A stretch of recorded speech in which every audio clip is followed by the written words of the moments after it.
Hello my fellow riders, today we're going to find out whether or not you should buy the Yamasaki YM50-RE.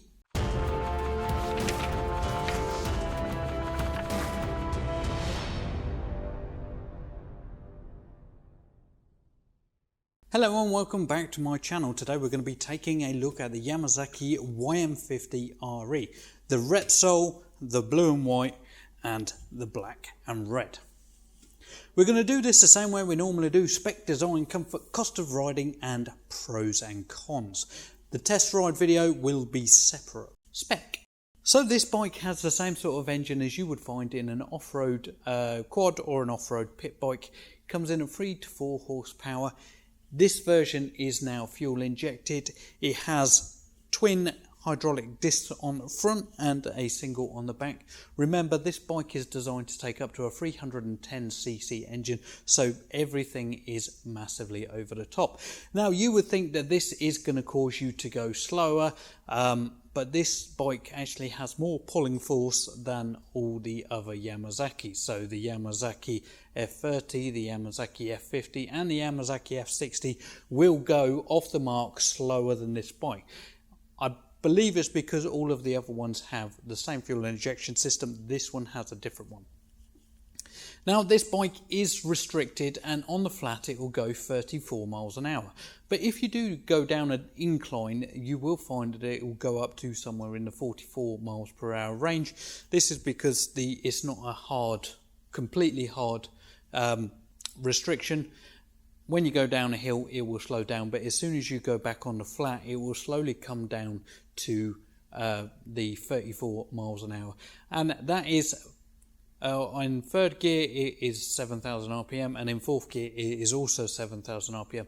Now, on the last edition of this, the Yamasaki YM50-RE 2020 Euro 4 model, there's a couple of things that they have improved on. So, in the third gear on that model, restricted, it would do about 22 miles an hour. That made the gear useless. Now this one will do about 28 miles an hour in third gear, which makes it a lot better when you need to drop down a gear to go up a hill. Also, the old version of the Yamasaki had a little bit of a flat spot between 2,000 and 3,000 RPM, and also sometimes the choke didn't engage enough and it was kind of hard to start. These ones don't have that problem anymore. You press the button once, the bike will start up, it'll rev up to about 3,000 RPM and then slowly decrease. With these, what you want to do is sit on it for a couple of minutes before you ride it, so that the automatic choke can come off and you will be able to get the most power you can out of this. If you ride it with the choke still on, you will be able to ride it, but it'll just have a little bit of a reduced torque and power until that choke comes off. On the Repsol edition, you get the stainless steel twin exhaust system. On the other two models, you get the single exhaust system, and it is a steel exhaust. This bike also comes with the LED lights on the front, back, rear indicators. They are all LED. Clocks on this, you've got an analog speedo with a digital miles per hour gauge, gear indicator, indicator. The oil light on this is just a service indicator, so holding down the right hand button on the clocks for 5 seconds will actually remove that if it comes on, but that is just to tell you that you need to have your bike serviced. Fuel capacity on this bike is approximately 17 litres, and these bikes are very economical. You should be looking to 100 to 120 miles per gallon, so you should be doing your first service before your tank is empty. As I said before, this is a massive bike. It's designed to look similar to an R3. Size-wise, it is pretty much the same sort of size as an R3. So everything is massively over the top. Design. As I said in the previous section, this bike is designed to look like a R3-ish. It is designed to be a super bike, and it is also designed to take up to a 310cc engine in this. So brakes, suspension, chassis, tank capacity, all of that sort of thing is designed for a bigger bike in mind. The reason they do this is so that they can put a 50cc, a 125 and a 310 in the same bike. Keeps the design costs down. This is probably the cheapest sports bike 50cc you can get at the minute. The next one would probably be the Aprilia, which last time I checked was about £4,500. There's a lot of bike for not much money, but remember, it is a 50cc, it has a finite amount of power. Comfort. To this point, I have had something to do with every single one of these bikes that has ever been released in the UK. This is not counting a company called Zorro, who was selling the motorbikes out of a crate, which we put a stop to. And this is not counting this year's models, which you can now purchase from a company called Speedway. And potentially there will be some other distributors coming later, or retailers coming later. Comfort wise, you can do, as I said, restricted. You're looking at 34 miles an hour on the flat. Going up a hill, it will slow down. Going down a hill, it will speed up. But on the average, you're looking around 30 to 34 miles an hour. Because this bike was designed to be a 310cc, everything on it is over the top. The suspension is over the top. The brakes are over the top. The wheels and tyres are over the top. This bike is designed to do 80 miles an hour, but it's only got a 50 in, so it will only do 34. Or if you get it fully de-restricted, which you can get done by Cheap Bikes for Us, you send us your ECU, we'll remap it, we'll send it back, and there you go. You should be getting 40 to 45 miles an hour out of this bike. Also, it should increase your torque, because most of the torque on these bikes are higher up. It does have the capability of taking a pillion passenger. Don't.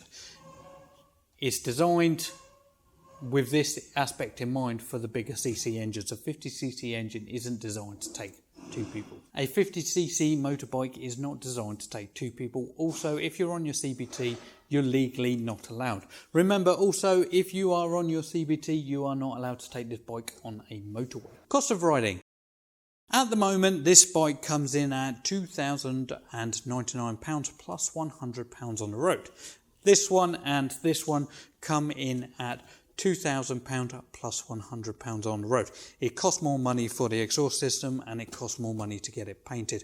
Also, these ones, there will only ever be 100 of these. Later on, we will be doing a liquid moly version of this, and that will be coming maybe next shipment, maybe the shipment afterwards. We don't know yet. It's all down to when liquid moly bring out the designs. Tax on this bike, the first year is free, the second year is £21. Insurance from BikeSure, they did a breakdown of this model in particular. So in Milton Keynes, going from one point of commuting to another, i.e. school, college, whatever, and social, domestic and pleasure added into that, locked in a brick garage, you should be looking at £350 to £500. Remember, there is a link in the description. If you decide to go with BikeSure, then Riding Reviews gets a little bit of a kickback, and that helps me make these videos. So please do so if you're going for insurance. But if you can find it cheaper, go with it.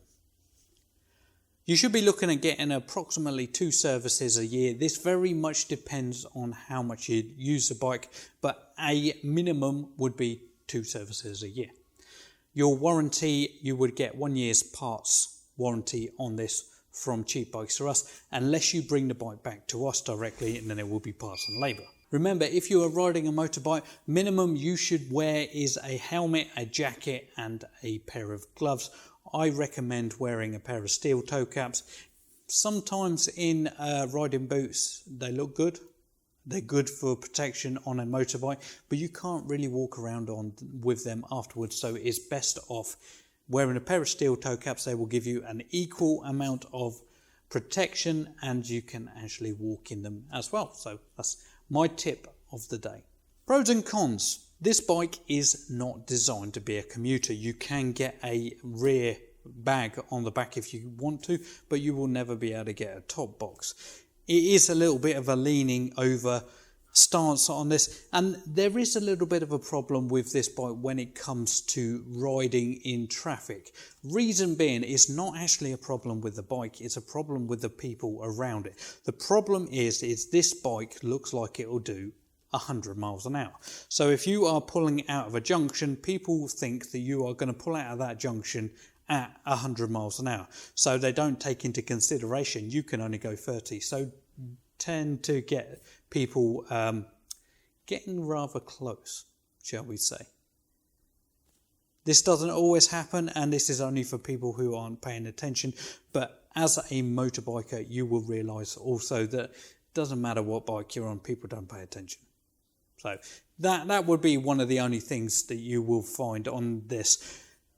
Some of the problems that were with the older version have been removed by the fuel injection, i.e. the starting, the flat spot, and the restrictions a bit better.